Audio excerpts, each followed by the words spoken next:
folks, welcome back. This is Dr. Scott. I'm here with Dr. Shiloh. Hi, everyone. Welcome back to LA Not So Confidential.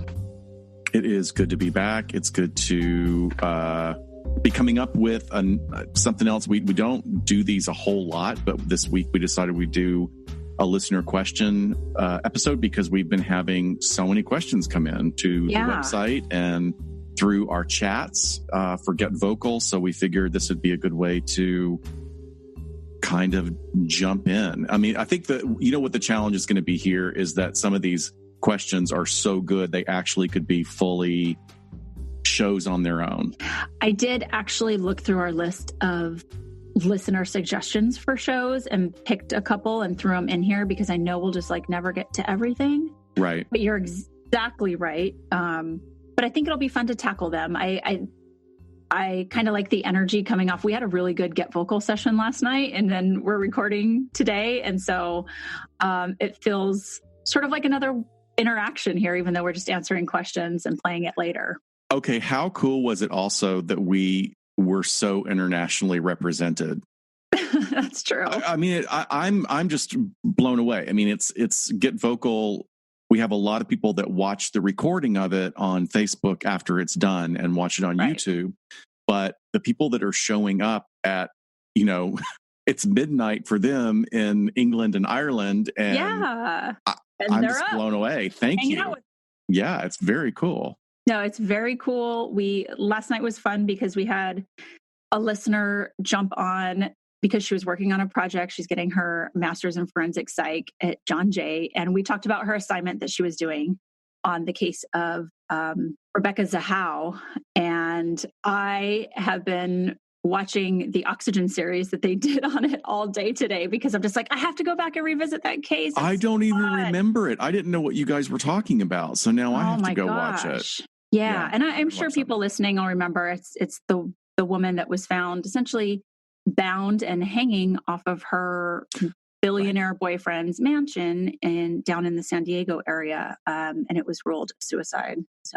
And truly bizarre. I mean, I remember that I kind of as you guys were talking about halfway through, I went, oh, that weird case. And it was very, very bizarre. Yeah, it is. But I love that we just have that interaction where we're like, oh yeah, let's talk about this and give me something to watch on Sunday morning.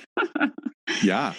So we have some great questions here. We're going to kind of chunk them by topic in a way, but we also have a lot of fun questions that people are just asking about us. So we're going to sprinkle those in also. So, gosh, I didn't notate who sent this in, but somebody, I thought this was a good one to start us off, asked, what would you do as jobs if you weren't psychologists? This is Knockos, isn't it?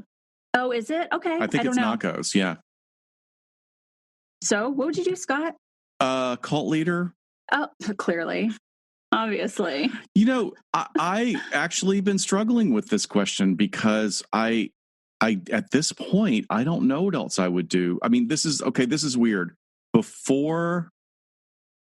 I had gotten out of post-production and then gone into the field of psychology and then kind of circled back around after doing research and got the chance to work in forensic settings and with law enforcement, and then got to work with cops and detectives in the work that I do now, I kind of thought I would like to go to radio because I dated a disc jockey a million years ago in Chicago, and I thought that was the coolest job, but not a music disc jockey.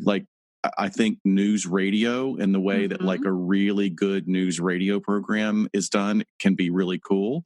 This was before things got so crazy divisive now, which is, such a political phenomenon. Now I can't even really say it because I feel like this is kind of what we do. I know. Look at what you're doing right now. How funny is that? Yeah. I think that, most people Dr. that listen... Scott show.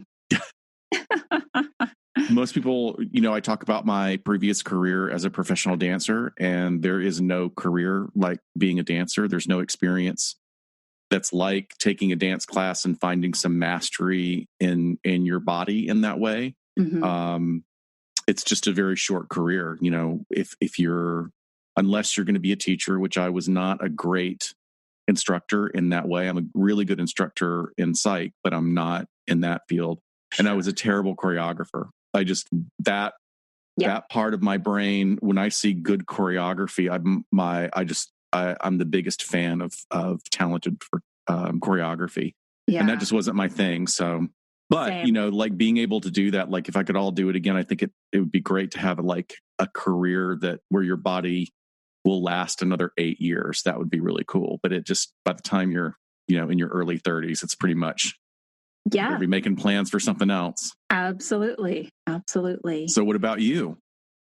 So I thought, you know, I didn't want to fall back on saying, well, I would have stayed in law enforcement because I did that job. And even though, you know, my trajectory kind of changed in getting away from that, not kind of, obviously did. I really love the hard sciences too. And one of those that I really, really enjoyed from an undergrad class was in geology. And I love the desert, first of all, but I love driving through a landscape and just being able to look and tell the history of that area by what is going on and the colors and the striations and like to me, from like the smallest rock to, you know, a big landscape. I mean, it's sort of like an investigation too, I think. So I think something in a hard science like geology, maybe even more specific into seismology, where we live, earthquakes fascinate me. And so I think that one of those sort of areas would have been something I would have done. I was reflecting on this today and I'm like, what an easier life that would have been. Like just staring at some rocks in a lab and not worrying about all the things that are happening right now. But it's interesting to kind of compare the human interactions we have that are the basis of our jobs and what would you do if that wasn't it? Because those are two vastly different things. It's not really, you know, working with people as your subjects. I think it's very interesting what you're talking about, because whether you're in a hard science or a soft science, if you're not trained in those modalities or those areas, which is most of the world, the vast majority of the world is really not highly trained in. Although a good solid education should give you like the tip of the iceberg of how to understand those things, is that people forget that science can be so understandable. Like this is a scientific method that tests this hypothesis, and then it generates a theory and with statistics and evidence, and it can evolve and be rethought of when more information comes forward. Yep. Like people think of it. People think of it being static, like so static that like, well, wait, you just said this 20 years ago, and like what? And it's like, yeah, because they've got more information now. That's the way stuff works. You have to, and we do that in our soft science too. We're always hoping for new information to come in. Right. Although going back to our episode about con men, we talked about, you know, one of the leading researchers in psychology in Scandinavia was, you know, fudging all of his data for years, which just really screwed so many in the field. I feel so badly for his students. Oh, me and too. His interns and stuff. That would be awful. Oh God, all that work you did was kind of a farce. You know, now that you said it, I do remember there was a brief time where I thought I would really have liked, or I would have enjoyed being a medical doctor. And part of it is because I've been incredibly lucky to have a great medical doctor here in LA that saved my life. I don't know if I've told the story. Like, I remember being at dinner one night and I was telling people about this absolutely bizarre thing that happened to me health-wise. Like, I was in probably top shape of my life, you know, sort of very, very late 20s, maybe early 30s. And I ended up going to the emergency room 3 times within a week and a half with this unbelievable pain. Mm-hmm. And twice the doctor on duty thought that I was angling for pain meds. I mean, Wow. I could tell. They were like, there's nothing wrong with you. You got to go home. And then I got referred to this doctor that was part of the medical group that my insurance went to. And this guy, I remember him going to his office the first day I met him, and he opens up the file, and he's not even looking at like film, or he's just looking at reports and data, and he's scanning it, and you could just see the wheels working in his head. And he goes, "You've got an intestinal blockage, and this is really serious." I mean, he wasn't looking at, or Right. he wasn't looking at any kind of scans or anything. It's because you got blockage. For your symptoms are telling me you've got blockage. And so immediately we did a colonoscopy, which I was, way younger, decades before you're supposed to do it. So anyway, massive blockage. I got on antibiotics. He basically saved my life. I could have gone into sepsis so easily and died. But the story, fast forward, like a few years later, I'm at dinner with about 8 people, and there were several guys that I didn't know. I knew about half the people.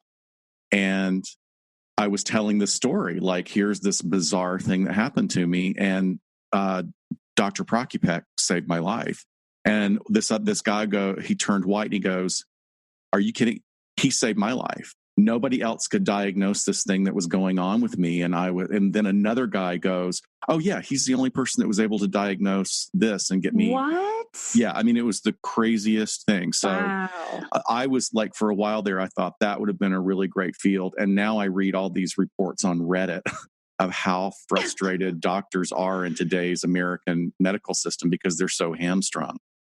They just can't. Insurance rules everything, and it keeps them from giving the appropriate treatment. And I never even thought about that. I can't even watch an episode of ER without being squeamish.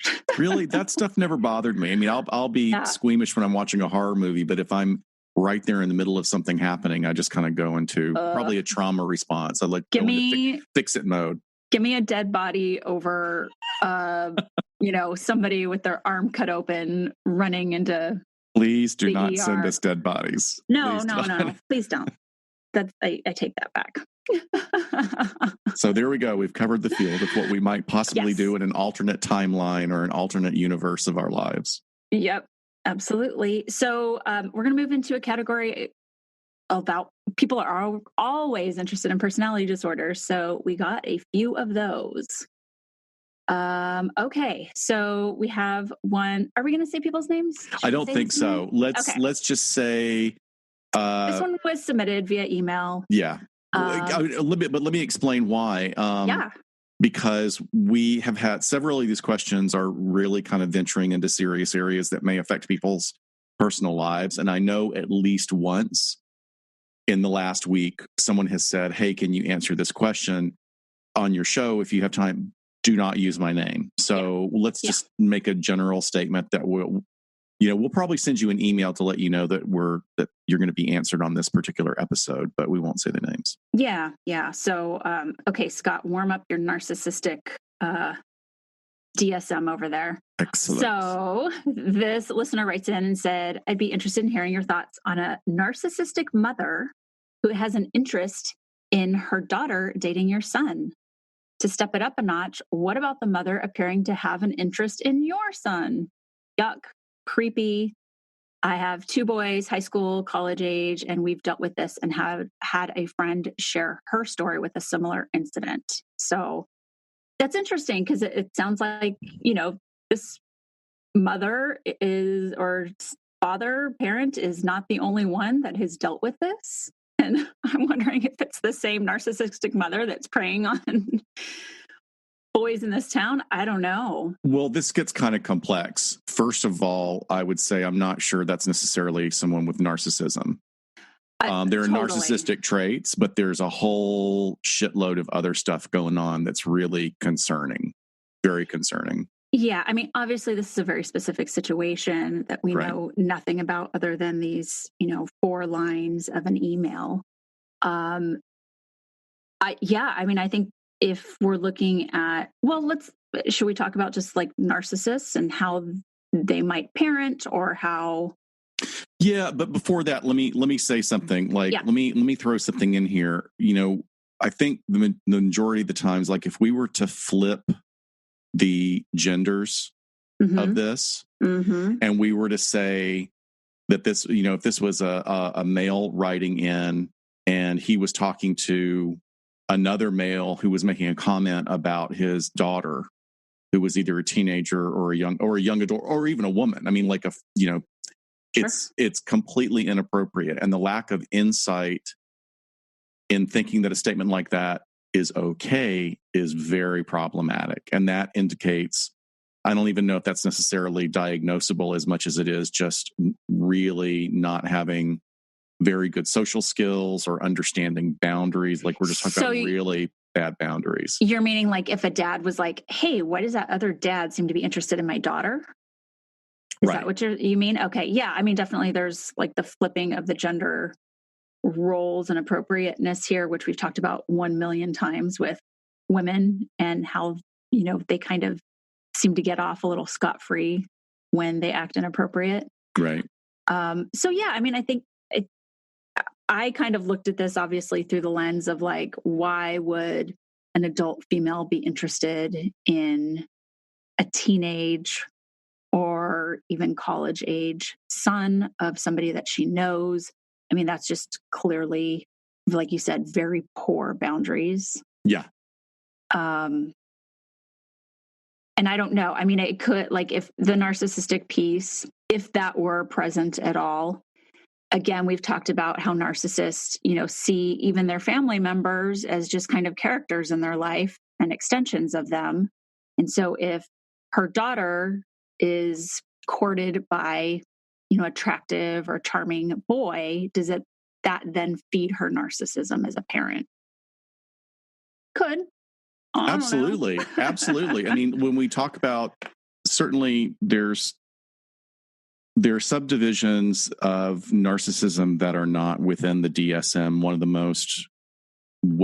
the better known one is called a covert narcissist.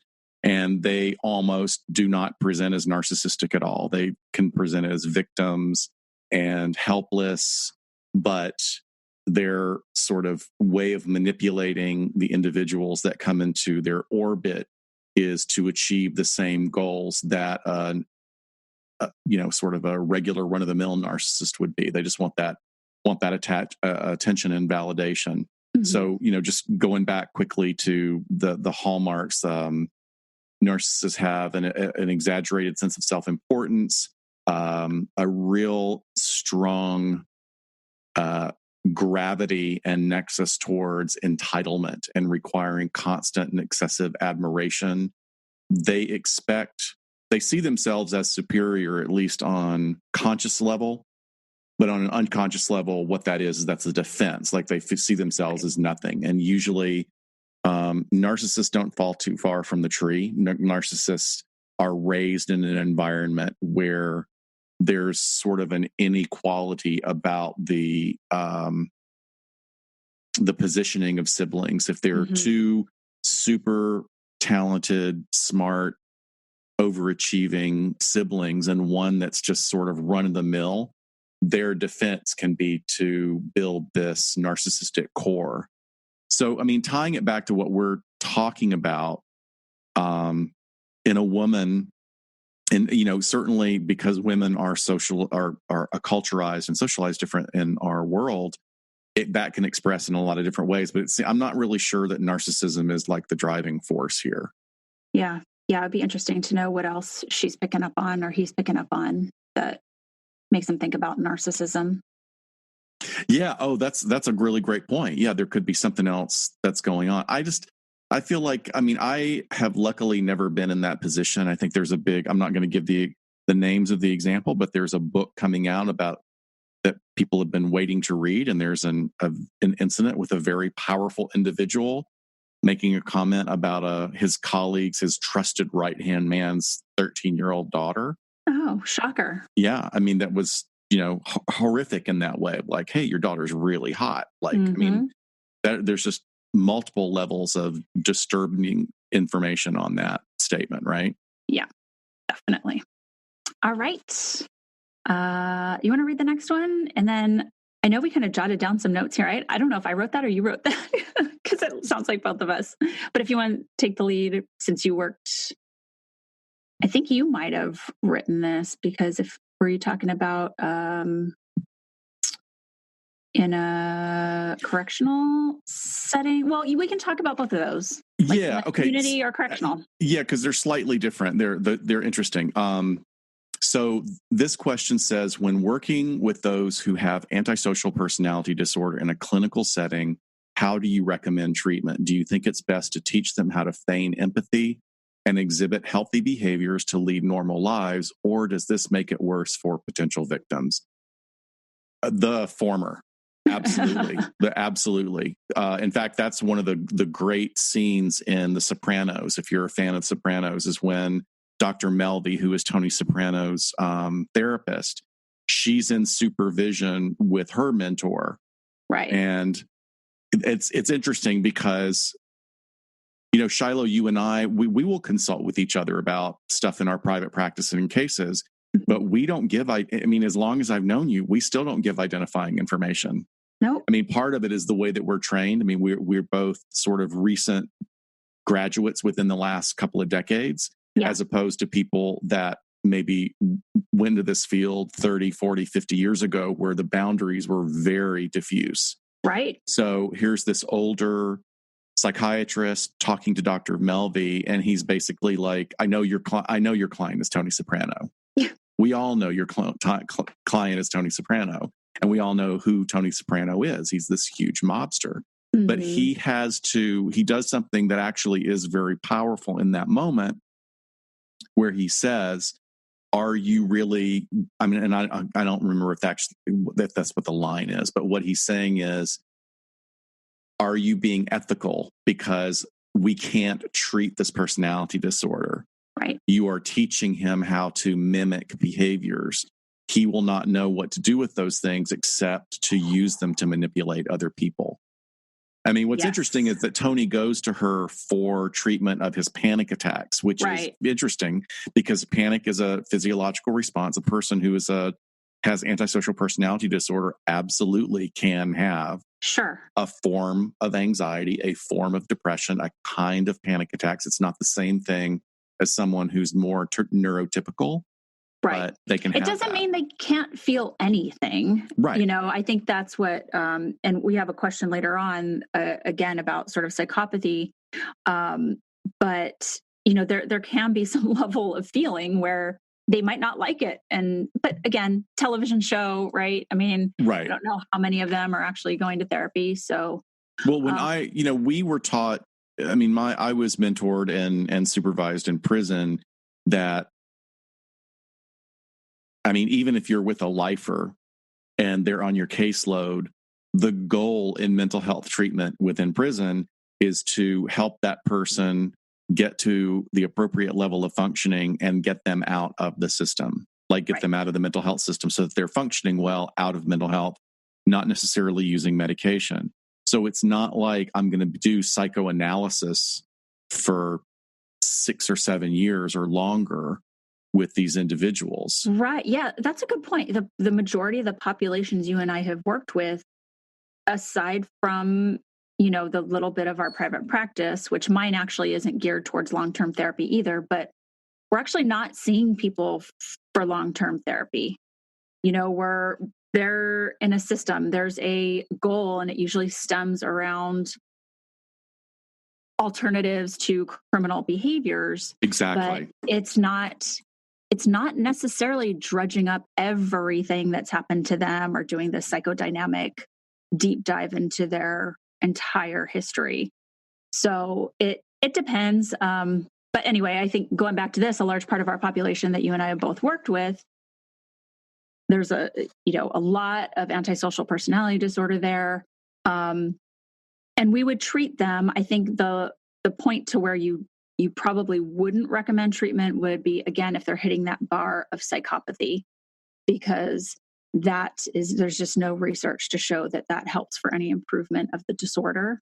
But what does work is treatment that is based on addressing consequences of action, more cognitive behavioral. Right. So, and I would say that would be like ASPD. I don't even know if that would work with psychopathy. I don't think so either, because they don't care. They're so far on that spectrum where it's like, why would they care? Yeah. So when you're working with ASPD about behaviors, it's okay, don't do this again because here's the consequences to you, not, oh, because you're creating a victim, because they're not going to be able to connect that empathy. Right. So it's nor do they care. Yeah, nor they don't care, but it's like, oh, do you want to end up in prison again? Do you want this? No. Oh, okay, let me look out for myself. So that's kind of that workaround angle that we may take. And if it keeps them from reoffending or, just violating someone in some way, then whatever. I mean, let's go after.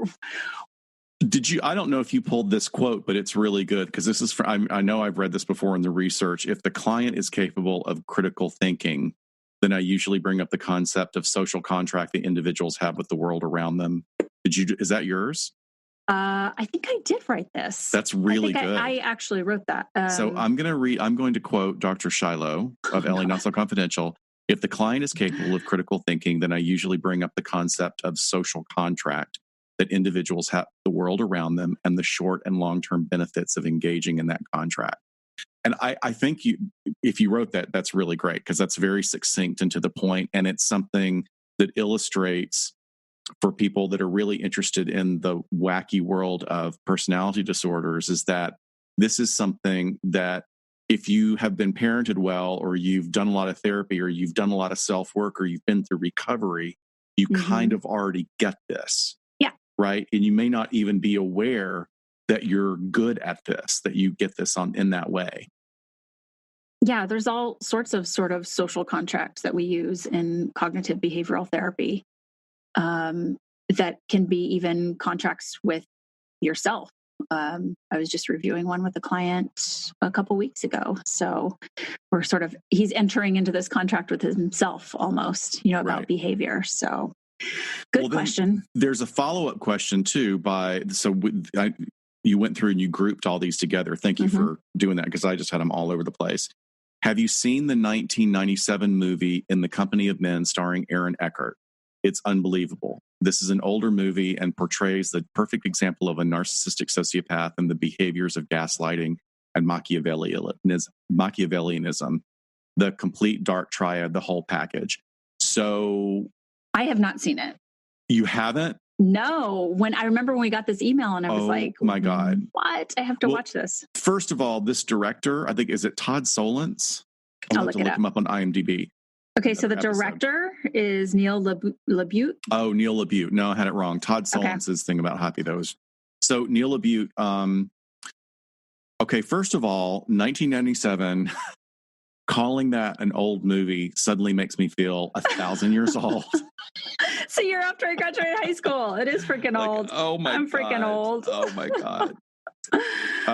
But it is a really great movie. I would say that, when it first came out and sort of the more focus about narcissism and psychopathy kind of came into the common vernacular, that's what was used to describe his character. And it's really interesting. So just to set it up, it is two guys that work together in an office. Aaron Eckhart is, and I don't know if for those of you who don't know Aaron Eckhart, he and Thomas Jane look a lot alike. He was Harvey Dent in The Dark Knight Rises.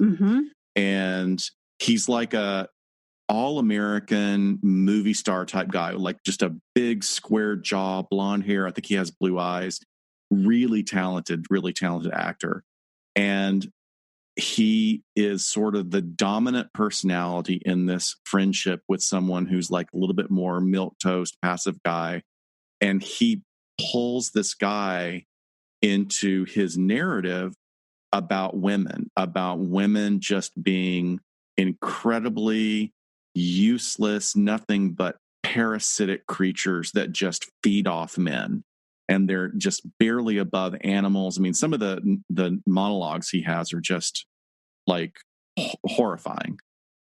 And he decides that he's going to really kind of torture one of their colleagues who is this wonderful young woman who is deaf.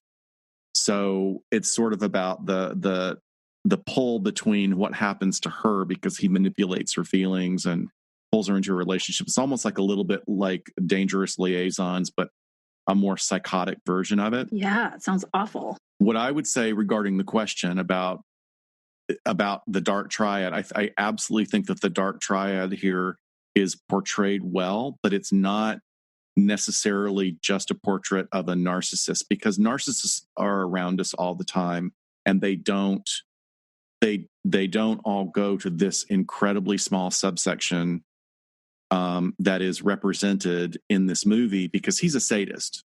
He's Clearly an absolute emotional sadist, and most narcissists can't be bothered. There's a great line.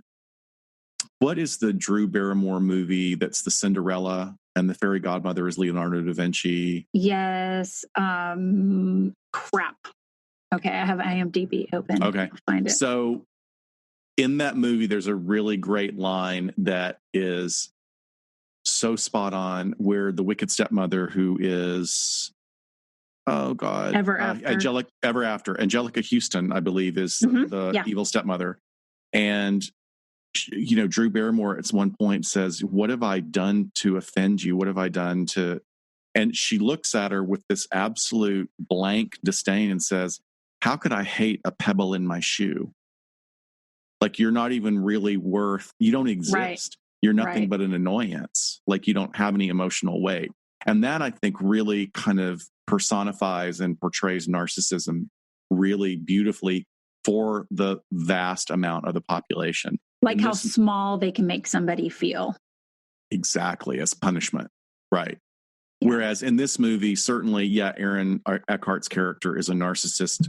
He's a narcissistic sociopath, that's sort of been drilled down, or there's a portmanteau we call it a narcopath, which, just to say again, I like some of the things that are being explored about narcopaths, but it doesn't necessarily mean that that's a true diagnosis. So once again, remember, this is for entertainment, and they're creating a character, and they're creating an extraordinary situation that thankfully is not common. Right.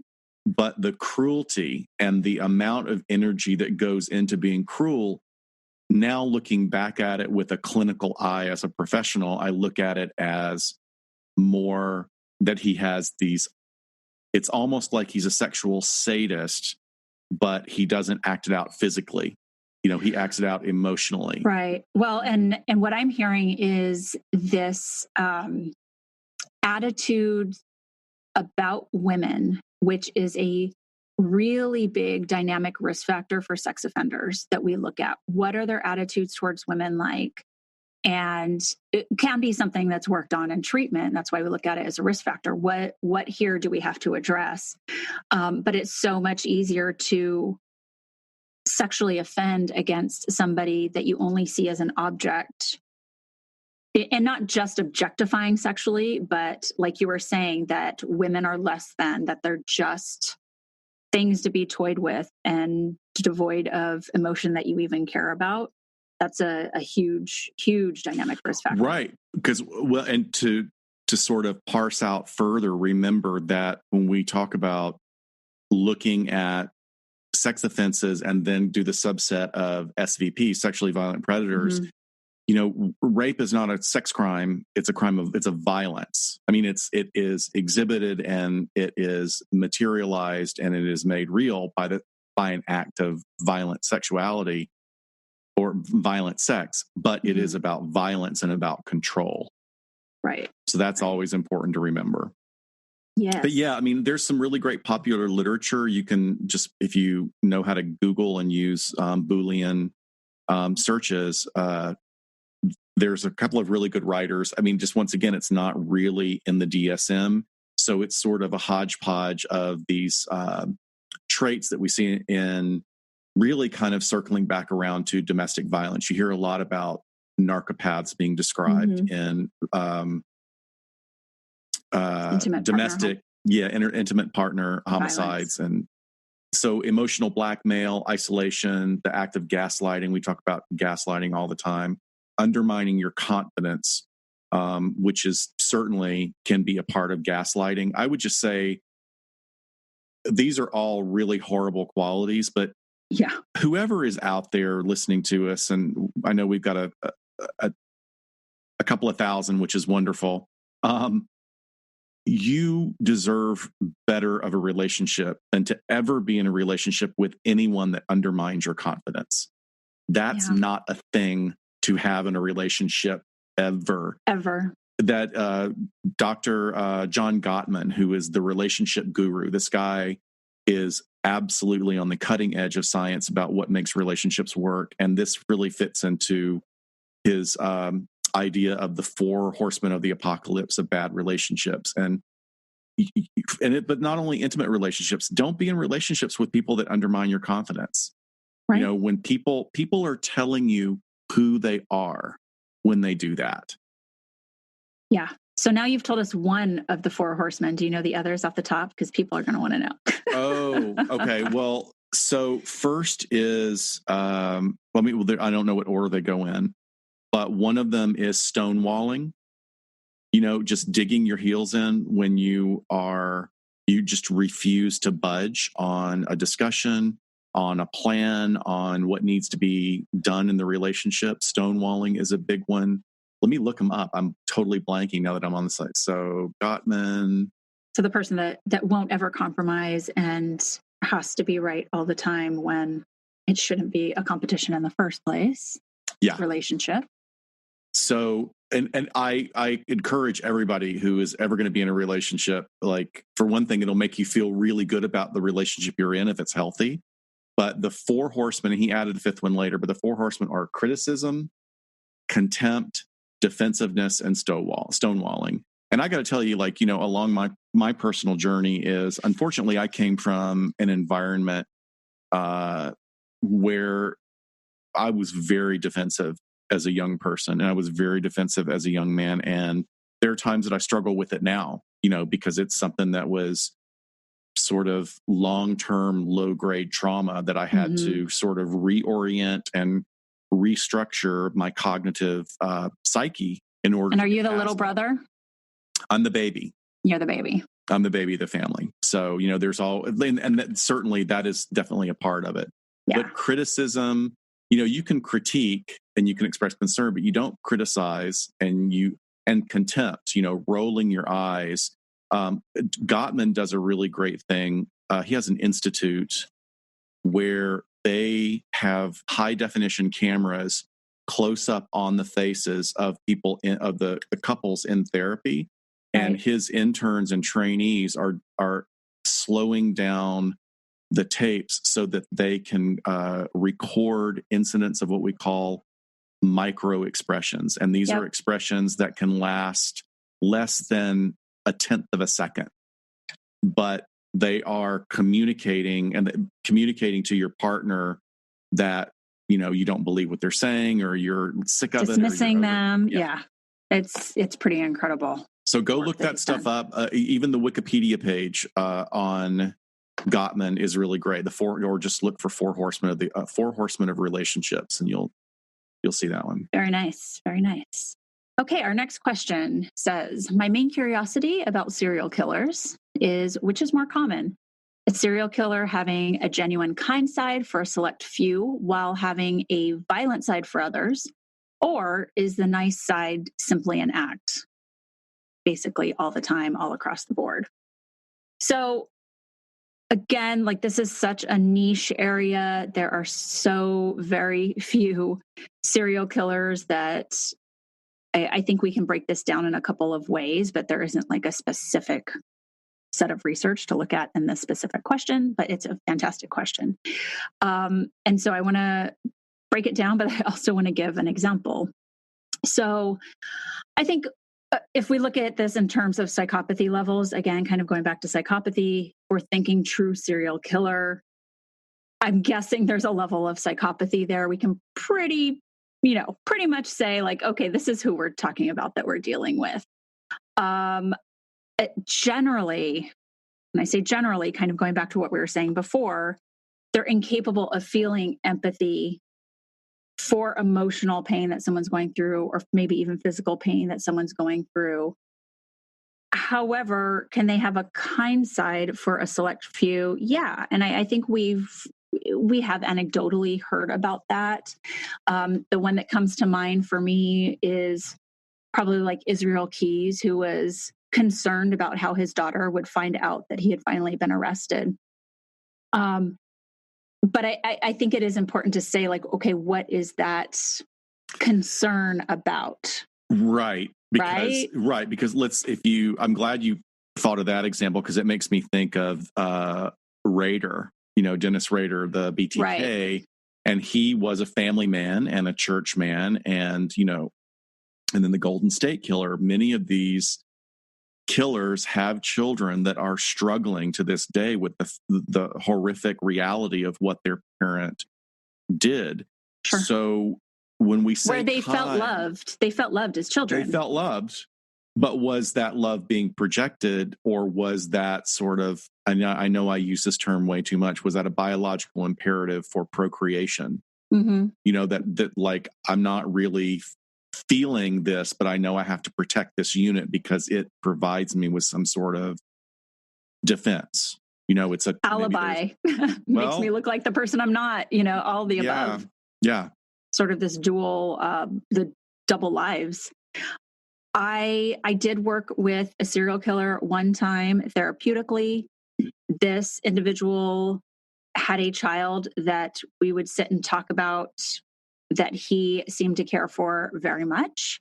Didn't have much contact with the child in the present while I was working with him, but had, was able to tell me about instances and experiences that seemed very caring, especially for a younger child. Also had built a really close relationship with a friend that I know you and I have talked about before. When people are co-defendants too, and when they're committing crimes together, like how does that feed off of each other? Right. So that could have been a piece of it. He also had a dog that he loved more than anything in this world. And I know this isn't asking about pets, but I saw it as a kind side for a select few. And even after his final arrest, was very concerned about what was going to happen to his dog. So, I think there's these, again, like there's not enough research to be able to say definitively across the board, here's what a strong, robust study says. Yeah, it reminds me, we've talked about this actually on the Get Vocal and on our most recent episode of, because we want to codify and quantify and use scientific method on this particular science or this phenomenon, is that we're looking at the end result of the crimes and kind of making concrete assumptions about what it was that drove that individual to do that.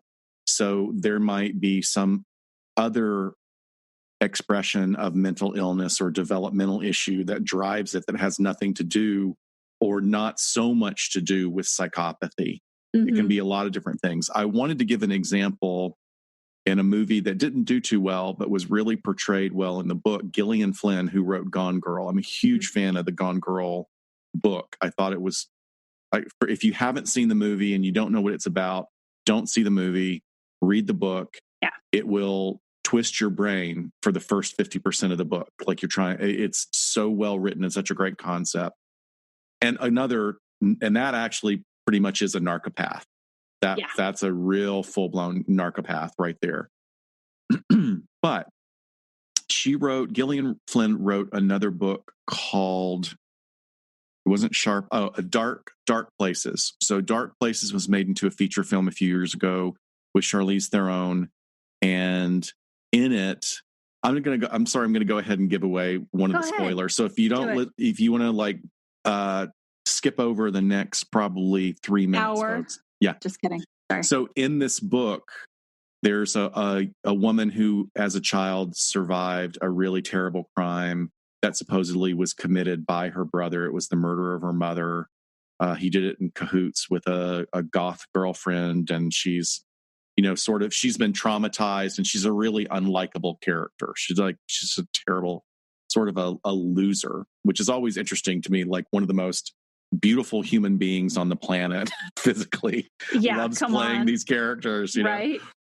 But the twist in this is that the son, her brother, did not kill their mother. He happened to be in the wrong place at the wrong time because there was a serial killer, and this in the area going. He was a trucker going across the states, and what he would do is he would find usually women who were on their last financial leg, like that were really struggling to support their families, support themselves for whatever reason, that they literally had nothing left.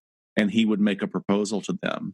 And he would say, I will make sure that your family is taken care of because you can file a life insurance policy. You can do this and this and this. And in a year, I'm going to come back and I'm going to kill you. And, you can set everything right, but this will be, an agreed upon contract. And That's I guess if so dark. It's really, really dark. And I can't remember like how he sort of like what would happen if the person didn't take him up on it. Probably he would kill him on site. But you didn't really understand. Geez, what a choice. Yeah, exactly. I'm going to kill you now, or I'm going to give you a year and you can put everything right in order. And so he goes through with it, but at the same time that this her brother who's been acting out kind of he ends up taking the rap. So I thought that was like, from a literary standpoint, was a really great idea. But highly unlikely. Like just sure. It's one of those things that's like, that's such a movie version of something. Yes. It does not meet our Occam's razor theory. Really, it doesn't. It really Nobody would ever think that. Yeah. But wow. Interesting. Okay. So we have a couple of fun questions here, clearly submitted by followers of the Crawl Space cult. Yes. How the hell we got a question submitted about Tim Polari, I will never know. But I'm guessing it's Tim Polari because you and I don't know any other Tim, right? So somebody says, is Tim as cruel as the rumors say he is? No. He's a good guy. Best pseudo boss we've ever worked for. Did we say it right? My flinching. Stop flinching. He's not behind you. You and I talk again and again about the amazing people we've met through just doing this podcast. I adore Tim. He is just from the first time at True Crime Podcast Festival, I was like, oh my gosh, the missing Maura Murray guy. So sweet. Yeah, I completely agree. I wish I had more words. I overuse the word amazing way too much. And I'll agree with you that we have met just absolutely stupendous people throughout this whole process, which is people that are fans of this genre, people that are producing it. I guess that there's sort of the expectation that because we deal with such dark stuff that people are just going to be, that we're going to be the weirdest people in the world. And it's the most normal. I really think that it comes down to, these are people that are all fascinated with human behavior and what motivates people. And I can't help but think that it's because these are all people that are willing to look inside themselves. And I think that's a good thing. Mm-hmm. So I remember Tim walking up to our little table and going, hey, how's it going? It's like the friendliest. Right? It was just great. I know. And Lance is okay too. I mean, he's the narcissist of the group, but I think we solidified that when we talked about the dark triad with them. Yeah. Well, also, didn't he agree? That's one of the marks of a narcissist, is like, if you ask somebody, are you a narcissist? And they go, of course I am. Why? Right. He just didn't waste any time. Okay, so this one's for you, and I'm going to say who this is submitted by. This is submitted by our number one Crawl Space fan, Miss Esther Hilton.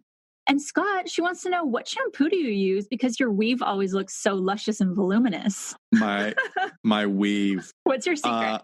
My secret is that, interestingly, I mean, I was looking at pictures from when I was in my 20s. I think my hairline has gone back. I actually lost big chunks of hair during grad school. That crux time when it was dissertation and graduation. The stress level was so high. My hair really thinned out. And once that was all done and I was at a job, I was like, oh, no. this gay man is way too vain to let that happen. So right. I actually went down the deep, dark recesses of a rabbit hole on Reddit for hair loss forums. And there was so much knowledge there. It blew my mind. And I mean, I have told people this before. So anyway, I got like probably 90% of the hair back that I had lost. My hair is basically, everybody in our family has fine hair. It's not necessarily thin, but it's very fine, or thinning, but it's fine. So I use an argan oil shampoo that I got off Amazon. It was the highest rated one. Instant results, like stopped losing hair almost immediately. Wow. And an argan and the matching conditioner that came with it. But I also take a shit ton of supplements. I literally probably I have the most expensive urine in the United States, I'm sure. I take, and this is not just for men, this is for anybody. I take collagen every day in my coffee, 2 huge scoops of collagen, which is not just great for your hair, skin, and nails. It's great for your internal organs and the cartilage, especially if I have so many dance injuries. This was like stopped my arthritis in its tracks. It was amazing. Beautiful. So I use biotin, choline, inositol, arginine, ornithine, silica,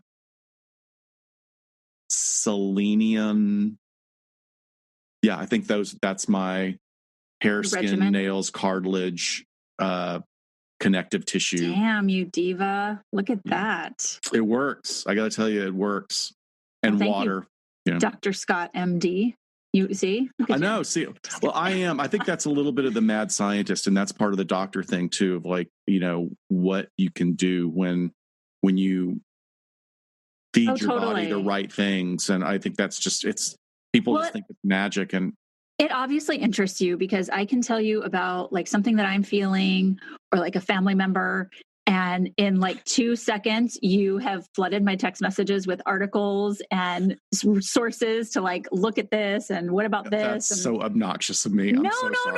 No, not at all. And I'm like, I should really be doing this myself. And I'm not taking the time to do it. Well, but you care so much about your friend's health too. I do. I really do. But that's also like probably, I mean, I do care, but it's probably like a little bit of maybe healthy narcissism, because I want all of my friends to live to ripe old ages. And, I lost a brother to cancer, and I lost parents to Alzheimer's. And interesting. But thank you, Esther. Oh, by the way, Esther is a nurse. I had just found out that a couple of weeks ago when she was in the chat room during Get Vocal. So once again, we love our nurses. We're a huge fan of nurses. All of our healthcare workers are amazing people.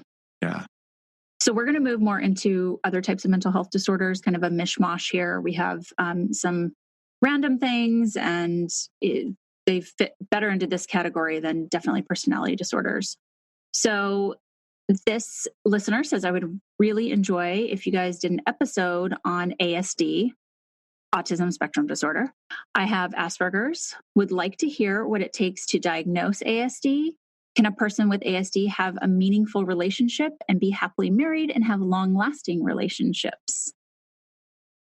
So that's a really good question. I think it's a great question. I'll just give a little overview. Yeah. ASD. So it used to be that autistic disorder and Asperger's disorder and other pervasive developmental disorders sort of were their own. Now they all sort of fall under this diagnostic umbrella of ASD. So what distinguishes Asperger's disorder, which this individual wrote in and said that they have, from autism, is that the symptoms are less severe, and usually there's an absence of language delays that we would see with autism. And children with Asperger's disorder may only be mildly affected, but they frequently have good language and cognitive types of skills. So anything more that you want to say about like diagnosing? I mean, it takes an expert to diagnose and really put that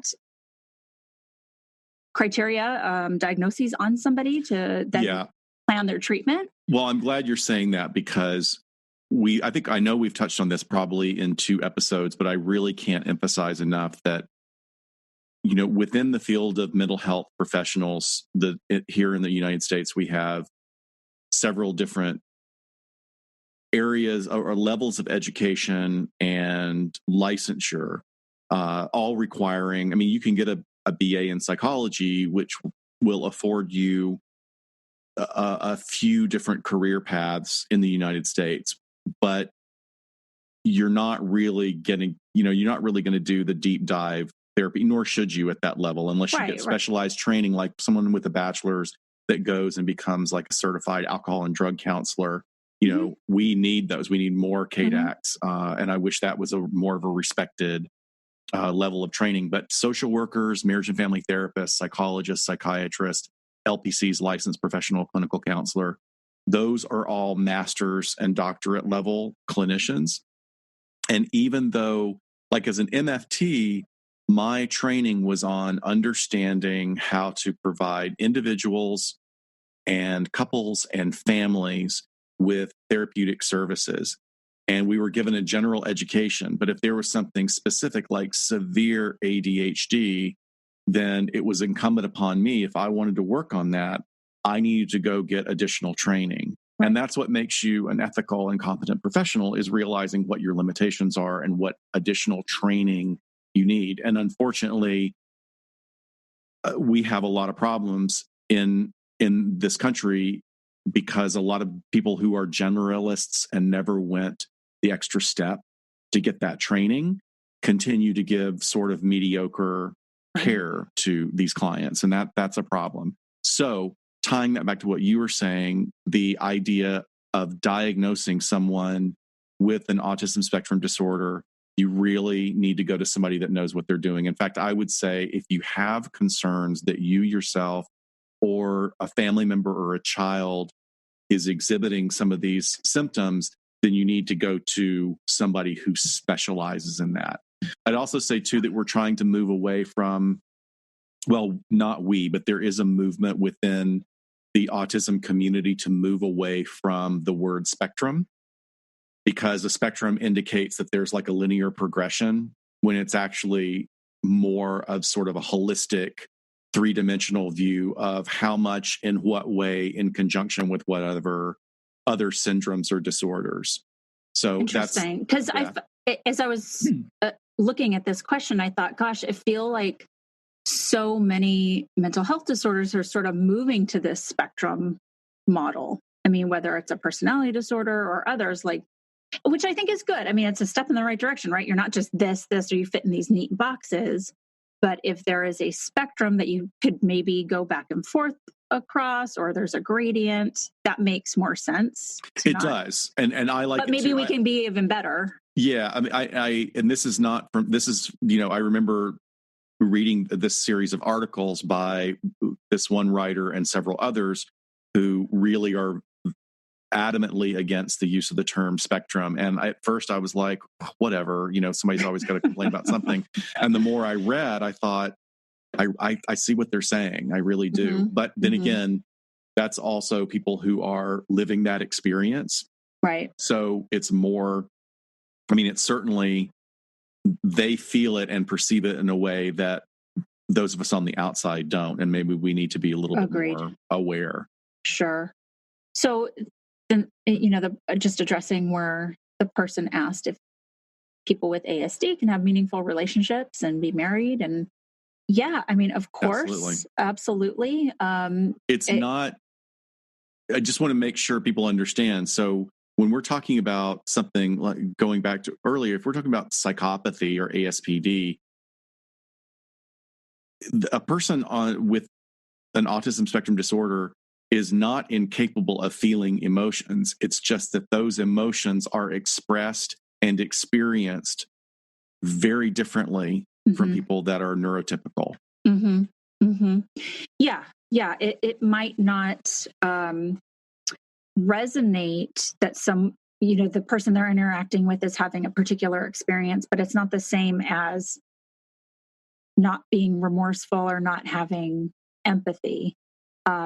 The more recent example that I thought of was Amy Schumer and her husband, Chris Fisher, who is a chef, a pretty world-renowned chef from Martha's Vineyard. He's diagnosed with ASD, and they, just had a baby. I mean, I don't know anything about the relationship other than she talks about it openly and what it's like living with him, being married to him, and the uniqueness of their relationship, but how loving and special that it also is with his disorder. So I hope, that's an example that our listener can look towards. And also, of course, I mean, that's the only way I can sort of answer the question. Long-lasting relationships and marriages, of course, are possible. Absolutely. And they're possible, and they can be incredibly fulfilling for both parties. I do think that this is one of the reasons this is such a great question, is that it really makes us focus on, or start to look at, well, how does an individual do this? Or how does a couple do this? Or how does an individual with ASD become the best parent they possibly can? Because they want to, right. Or they want to in the same way that most of the general public wants to. And I thought there's a great article that we'll be putting up on our resource page. I'll post it on the Facebook page and on our sources. But there was a really great breakdown of 14 steps. And I know that's a lot, but it goes back to what Dr. Shiloh was saying earlier, in that you really have to pursue a diagnosis, because it is possible, especially with a toddler or a pre-toddler that is already starting to exhibit maybe some confounding symptoms, which might be not responding to sounds in the same way. Well, first you got to differentiate what it is and what it isn't. Maybe the child has hearing difficulties, or maybe there's a language perception problem, which is just a processing problem that can actually be fixed very, very quickly. Sure. And, with the right kind of treatment, especially today with what we know about using computers with toddlers. But you have to pursue the correct diagnosis. Here's a tough part. You have to accept the diagnosis. Yep. And that's tough, right? I mean, we all have a version of that in our lives, of it, really, because of the stigma of mental illness and because of the stigma we have about even medical diagnoses. We're getting away in the medical community from stigmatizing people for getting sick. Excuse me, but we can still do that. And I even say this when I teach, like, I grew up in an era where people whispered the word cancer as if you had done something wrong to have cancer. And it's not. Shameful. Exactly. There's a stigma. And certainly today we're seeing a great pushback against the stigma regarding mental illness at whatever level an individual experiences it. But, you have to get to the point where you accept the diagnosis, because you have to accept it in order to start engaging in the protocol. So staying engaged in the protocol for treatment means you have to stay motivated. You have to have an understanding for how autism spectrum disorders impacts the individual and the people around them, and how, if it's a late diagnosis, like somebody's not getting this diagnosis until they're in their 20s, well, then it means they're going to have to take like a really painful look back at all of their relationships and sort of rewrite that narrative, rewrite that understanding Definitely. of what happened and what that crucible was that then got them to where they are now, that has nothing to do with autism, right? Right. There's also managing comorbid or co-occurring disorders, such as depression, anxiety. OCD is one that gets very common, and then ADHD. And even within that sort of OCD and attention deficit hyperactivity disorder, once again, you have to drill down and make sure that the diagnosis is accurate and clear and not confounded by all these other complicating factors. So you continue to build on self-exploration and self-awareness. And one of the things that I've had to do when I've worked with couples in what I would say is ASD discordant relationships. I mean, I've worked with couples where both had Asperger's. I've worked in couples where one had Asperger's and one didn't, and didn't get the diagnosis until very late in life. Oh, wow. Yeah. And what we were able to do was drill down to, you have to create a relationship schedule. Mm-hmm. You have to have a relationship schedule.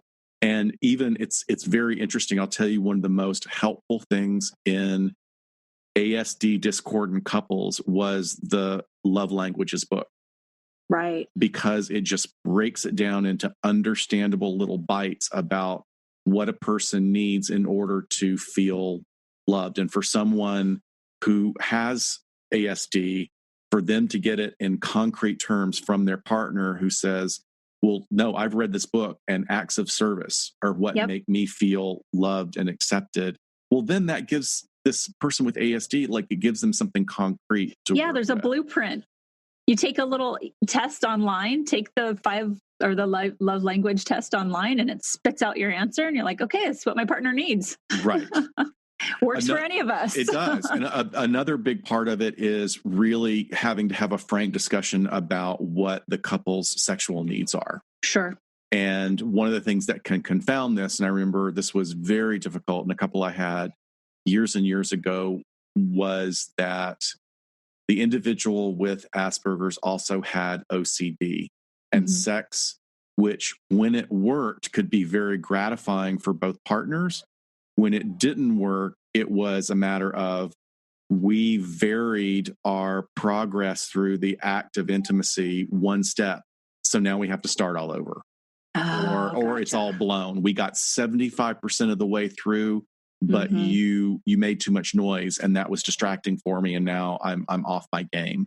And interesting. That's a thing that happens. So meeting each other's sexual needs, parallel play, understanding sort of, and that's about more childhood development issues. I mean, but really, who hasn't had a sexual partner where they've made a weird noise and you've been thrown off your game? Well, and hopefully you have a sense of humor about it and you can laugh, right? Of course, right? You can laugh, and that laughing really is a great intimate moment in itself. And that's when people start opening that door to being real with each other, which is wonderful. That's a great thing in intimate moments. So once again, going along these lines, kind of nailing out these last few points is coping with sensory overload, which is a very big deal. That also kind of links back to the expression of sexuality, is that sex is hitting everything. It's hitting tactile, olfactory, fantasy. It's hitting all of those things, and it's supposed to be really great, but that can be overwhelming for some people with ASD. And that doesn't mean it can't be managed, and you can't find workarounds, but just not getting frustrated with your partner and thinking that it's about something else. That's one of the things that I saw in the several couples that I worked with that were ASD discordant, was not understanding what was going on for the partner and thinking that it was personal. Like, oh, he did this because he's mad at me. I'm like, well, no, I think you may be actually misinterpreting. Let's check what was going on for you. And this is in the therapy room, that partner has a chance then to understand, like, whoa, I had no idea that was going on for her. Because people, that's one of the things that should be tattooed on the inside of everybody's eyelids, is stop reading minds. Because you can't read minds in relationships. No matter how well you know the person, don't make an assumption. Always check in. So working on communication, and sometimes with ASD, I mean, once you used a great term, Shiloh, when you said blueprint, and individuals with ASD really benefit from diving deep into parenting books. It's always really great. Yeah. Oh, great. Well, so sorry for the long diatribe. No, I think that was such a great question. I wanted to spend a little time on it. It's not really a forensic question. It's more of a clinical thing, but hopefully it will help people. I didn't know you had worked with individuals in relationship work with ASD. That's awesome. I did. I mean, I have, and I felt like I give that example because once again, I was out of my depth. And two of the couples that I'd had this experience with, I actually said, I'm not sure if I'm the right therapist for you because I don't have extensive training. And both of those couples were like, but we trust you. Okay. So that's more important for us. So then I felt like, well, oh shit, I got to go consult. Yep. So I went outside and went to people that do this kind of work, and I paid them to get better at doing these things. Mm-hmm. Well, and I think that's an interesting point to bring up when you said, like, obviously this is such a huge field, right? And there's so many areas of expertise, and you can't possibly do everything. And you and I have our areas in which we really focus. But also, for the purposes of this podcast, we cover so much, even though it's all in the realm of forensic psychology. We are not experts on every single topic we pull up. Hence the reason we have to do research for each episode. By the way, some of our fans are way better at some of these than we are. I mean, I am humbled by it, and I think it's great. And I'll tell you one of the things that it's so impressive about some of our fans, and not only just our fans, but fans of this genre. Yeah. Is that they're erudite and autodidacts. They go and they educate themselves and they think critically about it. And that was really surprising to me. I would not have thought about that. I mean, I would not have expected that in this fan base of this genre. And it's really impressive. Yeah. They're not just going to the first two things that come up on Google. Like, right. They're doing some good research, but I wanted to acknowledge that however we come off in a certain episode, we are doing, with the way that we know how to do research, a good portion of that is done before each of our episodes, because you can't possibly keep up, like you've said many times, on all of the latest research. So it could vastly change from even stuff we know well from 10 years ago. And I'd also say that, like, if it's something that you look at it, you go, really? Is that, that seems odd. Good. Research it some more. You know, look at the references. Don't just take it. Just see if they actually have citations and if they're basing it on stats, or if it's someone that is giving sort of an anecdotal presentation. Well, look at what their presentation is. Like, much the reason why I said about the issue of describing things as being on a spectrum. I really respect these authors for taking this stance. I don't necessarily, I feel like, well, they have a perspective that I want to be open to. And I think that's important. For sure. So this is kind of an interesting one. It was new to me. I hadn't heard about this at all, but the person says, caught an interesting Fifth Estate, which is a Canadian news show, episode about Havana syndrome. Was wondering if you could address that, and more broadly, mass hysteria. So when did we talk about mass hysteria? In our Folie à Deux episode, I think we kind of touched on it. That's probably when we touched on it. Yeah. Yeah. So, I mean, we've touched on it there. I had to look up what the Havana syndrome was before this. But as soon as you looked it up, you remembered. What do you remember? I did. It wasn't anything that really caught my attention too much, but it caught mine because it sounded like so sci-fi. Of course. Yeah. So in August of 2017, the U.S. and Canadian embassy staff, or the diplomats that were in Cuba, were starting to report that they were suffering a ton of different health problems, headaches, loss of balance, lack of sleep or disrupted sleep and concentration, and problems with their memory. And so what I think we all think, like, okay, Cuba, oh my gosh, the people from the United States and Canadians are there. What are they doing to them? And they thought that it was like acoustic sound wave attacks, they were using like really low frequency blasting, trying to affect their cognition. But people, they also, I mean, they ruled out that it wasn't psychosomatic. I mean, that there were real health issues going on. Right. These people, they were having cognitive difficulties, like not only memory, but problems concentrating. And it felt very like, oh, this is a secret attack, Yeah. And all of those things. I mean, you can do an assessment and see if those are deficient in someone, rather than just kind of them making it up. That their memory is bad, their concentration is off. So yeah, like you said, like this was real. This could be documented. So what did they decide? What did they find out, Scott? Interestingly enough, I had completely forgotten about this particular episode because we didn't hear anything about it again. It was in 2017 and it was big news. And there was like, what's causing this? What's causing this? We're pulling our ambassadors home. We're going to do all this stuff. And it turns out that there was scientists that, I mean, I'll post the article as well from MedPub, is that there was a biological cause. It was like really, they had all been exposed to high levels of pesticides that had been used in the building. Terrifying. Yeah. And and once again, it's one of the reasons that, you know, one of the things that's really great about the US is our FDA is usually really good about banning substances that are not good for you. Yes, it kills bugs, but it may deform your children. You know, we had that problem back in the day. So what they found out was that it was high levels of pesticides that are banned here in the US, was my understanding.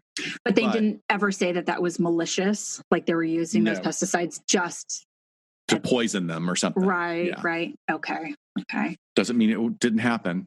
Well, I just true. I mean, I'm just being facetious when I say that. I don't know. But like, I think it was more likely like, you know, it's the reason when you get your house bug bombed, you know, they tent your house. They're like, yeah, you can't come in for 48 hours because this is not good for you.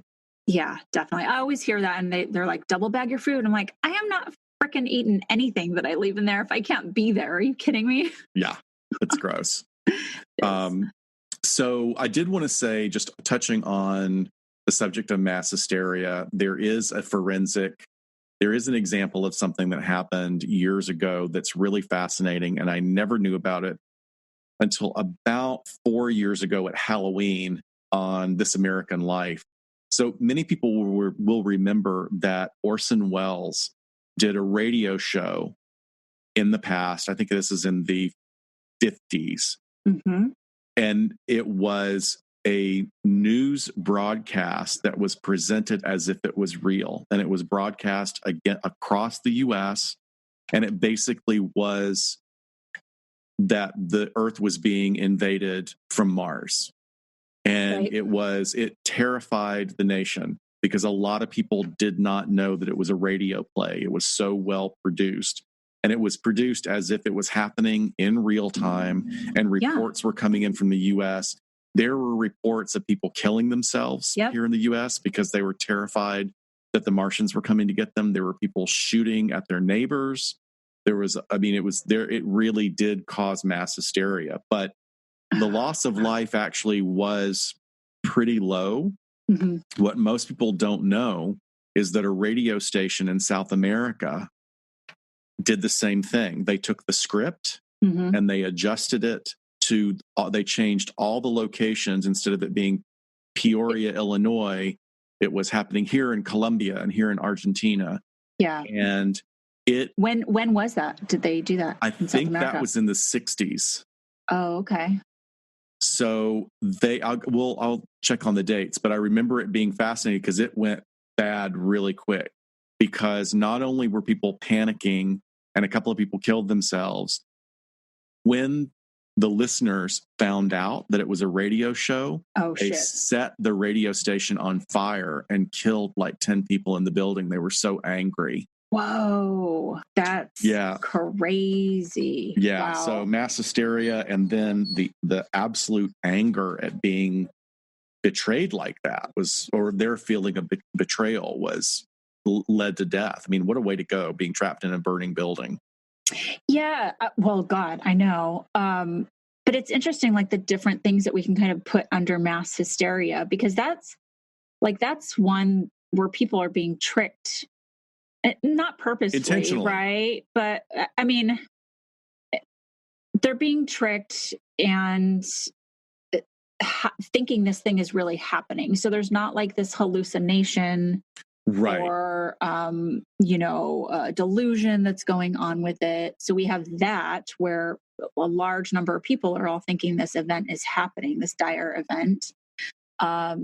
And then, there's other forms of mass hysteria that we've talked about in the past where there is sort of this this delusion on a grand scale that everybody is sharing, that there can really be, no explanation found for some of them, even though I'm sure, like, with the technology and science that we have today, it might be something like this Havana syndrome if we were to go back and be able to investigate, some of these that happened centuries ago that we hear about. I think also it's important for our younger listeners to real. I mean, the original broadcast was in 1938 when, radio was a life-changing experience for culture around the world. And, it was because it was an auditory medium without visuals. I mean, it became central to American life very, very quickly. It had a huge impact on music styles, evolving and developing, because now people from other parts of the world could hear sounds from New Orleans jazz and Appalachian music. I mean, and rockabilly. There's all these things that happen. But, we take it for granted because we can log on and watch any kind of science fiction movie or horror movie on Netflix at any time and go, oh, I'm settling in for a fantasy. And certainly, I just think that's very important to remember that things were very different then. Yeah, I'm trying to think, like, could that even be pulled off? You'd have to have like all of these influencers on Instagram in on it, reporting that this is happening or something. You know what I mean? Like, it couldn't even be done performatively like that, the way in which we get information so spontaneously. And I think somebody was saying that they were kind of going along the line. One of the articles was saying that only 2% of the people that were interviewed following that broadcast really thought that it was true.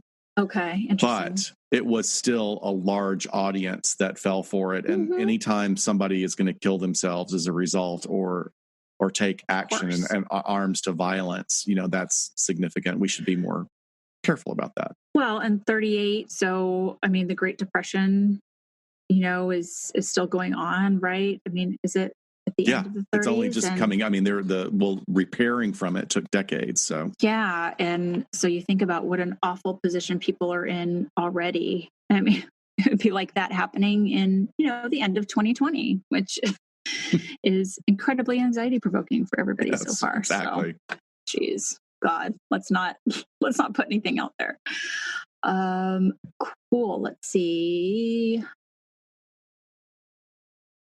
So do you want to do this next one? I didn't put anything down for it. Sure. So it's a big one. So this is a big one. I think we'll be careful about how far we go into it. What are the first signs of mental illness, especially with children? When to start pushing for testing and evaluations? What is the point of committing a child to mental care? It's a lot. I mean, it is. Even those. What do you want to hone in on? First is that read a book. If you're going to be a parent, you need to, take the suggestions that first of all, make sure you're getting prenatal care. Sure. Certainly listen to the people around you. If you had good parents or you have people that are trusted, other people that are going through the parenting process, and you feel like they're trustworthy, then absolutely take to heart theirs, but go and also do research on your own. There are great parenting books out there. It's not like there's anything staggeringly new in the last 10 years. Yeah. But it's important to know because some of the first symptoms you're going to see in children would be unable to make eye contact, or they're not hitting the developmental markers. I mean, I remember after you gave birth, I just found it absolutely fascinating because my specialty is not in childhood development, but in reading the articles about the milestones, it's like right within that week, you were getting to see him. right within that week that she was supposed to pull herself up on the couch, you were sending me like, here she is. She just started crawling. Oh, here she just stood up on her own. I mean, it's crazy. I mean, it's like kind of this miracle, So if you are familiar with what those developmental stages and processes are, and you're noticing like, oh yeah, my toddler is not hitting those, that's something definitely Yeah, to be aware of. I think it'd be very basic. I think it can be information that anybody can get, even from, probably a thicker pamphlet from their doctor. My doctor gave me a book. And I know everybody has different access to not mental health. I'm so used to saying mental health, prenatal health care, but there should be some literature that you can be handed that is going to give you those basic milestones so that you can at least go and look at them, when along the way, even if you're not reading a giant book ahead of time. Because let's be real, not everybody is going to have the ability or access to be able to do that. I wasn't reading books on, mental illness regarding children because nobody is thinking that way. You're just like, how do I keep this thing alive? But go with a lot of your gut and trusting the people around you that are also interacting with the child. Because even if you've never had a child before, you can still maybe know when something is off, and you might not know how to articulate it, but that's okay, as long as you are going to an expert to get that looked at. But you're also hopefully surrounding yourself with other people who have had children, maybe your parents, and this is their grandchild, to be able to lean on their experience to say, what's going on here if they're sensing something. And again, you don't have to know exactly what it is or isn't. Well, right. But tying it back to our ASD question earlier, mm-hmm. I think this is an important thing to say. I want to give two examples. I have a work colleague when I was still in entertainment, wonderful, wonderful woman with a son who was severely autistic.